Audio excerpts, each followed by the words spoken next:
Hello, my friends. It's Mrs. Egan. Here I am. I have another story for you for Mother's Day, to celebrate Mother's Day. Remember I said when I read the other one, what did I read? Are You My Mother? That Mother's Day should be celebrated the whole month of May, right? So I do have another book for you. It's a really, really pretty book. It's called Mama's Saris. And Mama's Saris is a story written by Pooja Makajani, and it is illustrated by Elena Gomez. Now, I'm going to say right up front that I have practiced some of these new words and pronunciations of these Indian names, and I'm going to apologize because I'm probably not going to get the pronunciation just right. They're just words that Mrs. Egan is unfamiliar with. I'm going to do my best, okay?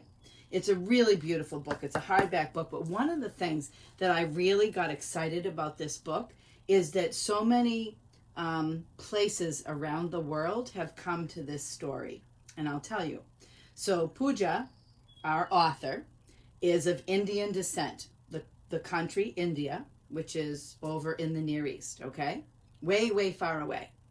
And Pooja grew up in New Jersey, which is just a little south of us here in America. But she currently lives in New York City. But she has relatives who live still, I would imagine, in India.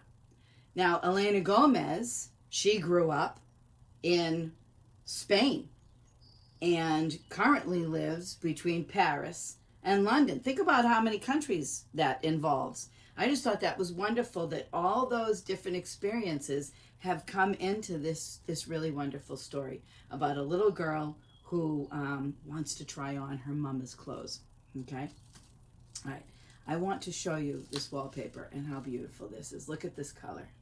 This is a really rich gold color. It's not orange. It's not yellow. It's really, oh my gosh, it's a really an honest gold color. It's just so rich. I think that's a really great way to start this story because the story has so much color in it. Wait till you see. So our half title page continues our color, right? They don't have to do that, all right? Mama's Saris. Author is Pooja Makajani and illustrated by Elena Gomez, and it is a Little Brown and Company published book. Now I want you to notice the pattern that's above this. Now Mama's Saris is written in gold, actual like not real gold, but it's written with a real metallic gold color, kind of like this. Lots of things we can think about. What is gold? Gold is the most pure of metals. It's considered something that everybody eventually would like to have some of that because it's very worthwhile, it's valuable, it's perfect. It's also very beautiful to look at. And in the top here are all this pattern has some of that gold in it. It's a chain of dots, and then there's these little leafy additions with like what looks like maybe little flowers. It's just so pretty. You will see it again. Okay, let's think about the why it's all in gold. So much. You can go look up gold. What is gold? Where is gold? Why is gold important? We could go off on that. Now look at all the text on this page. Holy cow. So this is all the information about my book, The Library of Congress, right? And it was published in 2007, so it's a fairly new book. And it's also the dedications are up here with this beautiful little pattern on the side. Notice how pretty this page looks even still.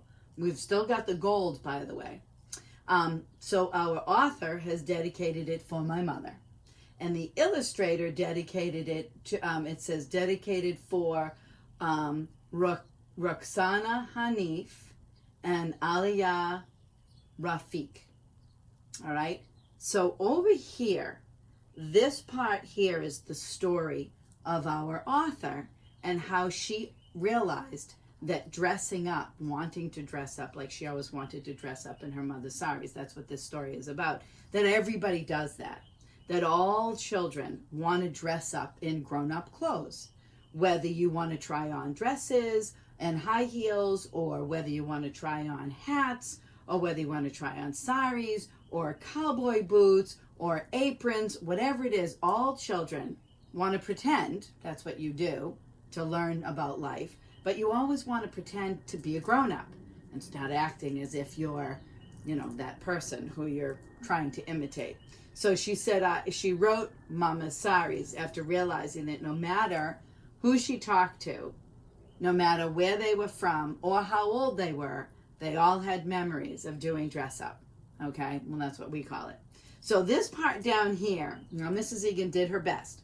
This is a list of some of the words, Indian words that are in the book, how to say them phonetically, how to sound them out, and then what they mean. And I'm going to do my best.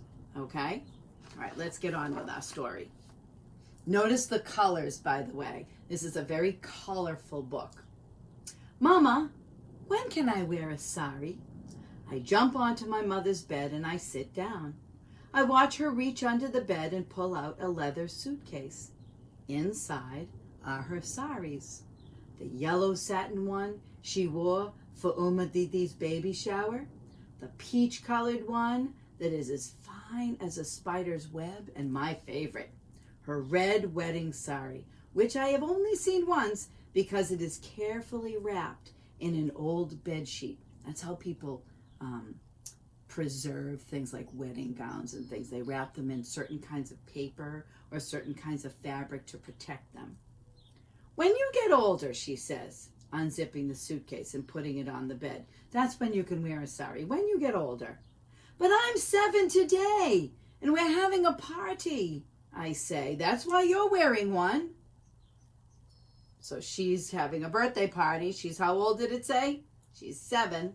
Mama's taking out her saris. And by the way, Mama's pulling a suitcase out from under her bed. Our author, it says, does the same thing now that she's a grown-up. She has her own saris in a suitcase under her bed. Mama only takes out her suitcase on special occasions. Nanima, which is Nana, Nanima wears a sari every day, even when she sleeps. The folds and the nooks of Nanima's saris hold lots of secrets. I always find coins tied into the ends and safety pins fastened on the inside, and I smell the scent of cardamom and sandalwood soap all over the sari. There are certain smells that certain people have, and sometimes they can be really pleasant. Mama flips open the top of the suitcase. I open my eyes wider and I try to soak up all the colors. Will you help me choose one to wear? She asks. Yes, I say. Maybe after we've decided on hers, I can pick one out for me. How about this one? She holds a purple sari up to her cheek. Ha ha! Mama, you look like a giant eggplant. I laugh. This one? Mama unfolds a black chiffon sari that shimmers like the nighttime sky. No, you wore that for Devi Masi's anniversary party. Oh, she's got a good memory. She says, I can't believe you remember that. I always remember the saris my mother wears. For Diwali, she was wrapped in a lavender sari. The first time Nanima came to visit, she wore a magenta one with a herd of galloping deer embroidered on it. Oh, I wonder if it's this one, because that's Nanima. I think Mama looks so pretty when she wears her saris. They are so different from the gray sweaters and brown pants she wears to work every day. Now think about that. Think about the color gray, and then think about the color brown, both of which can be beautiful in their own way. They're very earthy colors, but look at the colors in this story. Magenta and blue and red and gold and pink. This bright green over here. What about this one? I point to a sari that I don't think I've seen before. It is orange like fire, with the edges that look like they've been dipped in red paint. So it's this page, Do you notice the pattern from the beginning? The dots in gold with the little leaf in the flower pattern. It looks like it's dipped in red paint on the bottom. I wore that sari the day we brought you home from the hospital. Mama smiles. All your aunties and uncles came to greet you. So this is probably an old picture. So there's Mama. And here's our author talking, or the 7-year-old girl who's having a birthday party. Here she is, right there, being brought home. And see, Mama's got that beautiful sari on. Wear it again today, I say. Mama unfurls it. It shines like the afternoon sun. I watch her tuck one end into her petticoat and pull the other end over her left shoulder. Then she folds the pleats, weaving the fabric into an accordion between her slim fingers. You have all folded paper like that. You fold it back and forth, back and forth. It comes out looking like it's a fan. That's what accordion means. So she's folded it back and forth and back and forth. I look down at my Mary Jane's and corduroy jumper, and I feel so plain next to her. So her Mary Jane's are her shoes. That's the name of the shoe. And her corduroy is the fabric, and her jumper is her suit. Now, she's all pretty in blue, but does she have any pattern on her? She's plain, plain, plain. But look at Mama's sari. Look at the bed cover. Look at the wall cover. Everything has pattern, except our little 7-year-old birthday girl. Why can't I wear a sari, I ask. You know saris are for grown-ups, she says. Even if I fold the sari several times, it will spill off your shoulders and get tangled around your ankles. How will you walk or play on your new swing set? But you never let me do anything, I say. Yesterday you said I couldn't wear silver party shoes to school, even though you wear high heels to work every day. I mean, she's kind of pushing the issue. Come on, Mom. Why don't you wear your chuni ya choli? Mama suggested, holding the tight blouse and flowing skirt that hung in her closet. That's what this is called. It's a particular outfit. It's a short little top that's very tight, and it's a flowing skirt on the bottom. You told me all the mirrors on the skirt made you feel like a princess. No, I am old enough now to wear a sari just like you, I say. I don't need a nightlight anymore. I can pour my own glass of milk in the morning without spilling anything. So this is where you and I would say, please, please, come on.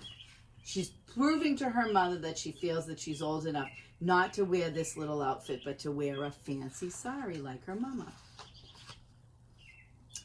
Mama is silent for a long time. Then she says, I remember the first time I wore one of Nanima's saris. It made me feel like a big girl. So Nanima is her mama, okay? And this is her mama.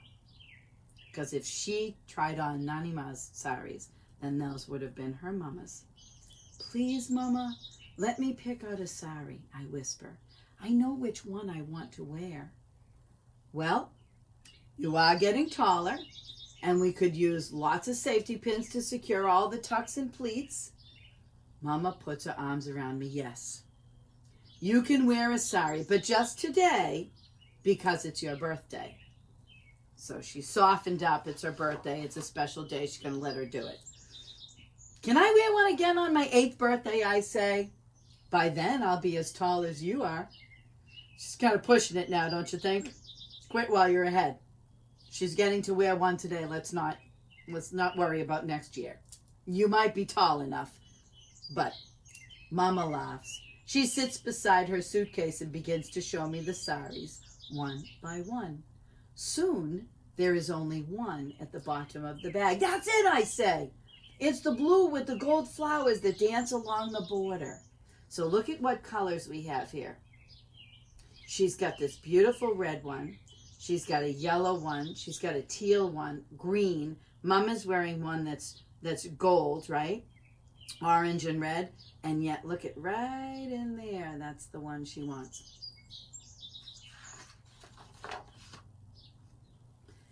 Stand up on the bed, she tells me. She wraps the fabric around me again and again. I try to look at myself in the mirror. Wait, you're not ready yet, she says, getting my hands and squeezing them tightly. So that's kind of a, you look beautiful, but let me finish. She pulls out a heart-shaped tin from the closet, and inside are her fancy bangles. Do you know what bangles are? They're bracelets. They're round metal bracelets. Mrs. Egan doesn't wear bangles. I wear ones that usually are stretchy. But bangles are round metal ones, and they don't stretch. Mama slides 6 gold bangles onto my left arm. They are so big that when I put my arm down, they fall jingling as they hit the floor. So they just slid right off of her. We'll have to ask Nanima to send new bangles to match this sari, Mama teases. Something a little smaller for her arm, maybe. Look at how beautiful she looks. She's all dressed up. Now that is a sky blue sari. Beautiful. Can I look in the mirror now, I ask? Just one more thing, she says.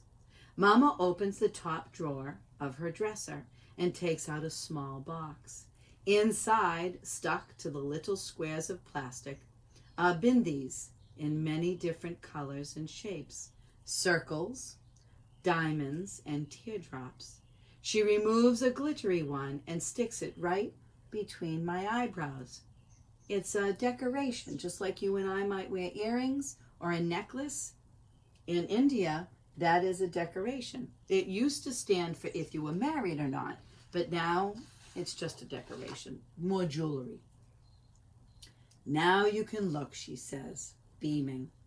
I lean over to the mirror, gathering the sari carefully, because remember, it's still too long for her. So what do you think, she asks. I feel like I am floating in an ocean of blue. The shiny material makes me sparkle. I think it looks beautiful. I run my fingers along the edge of my sari, and I turn to look into Mama's big brown eyes.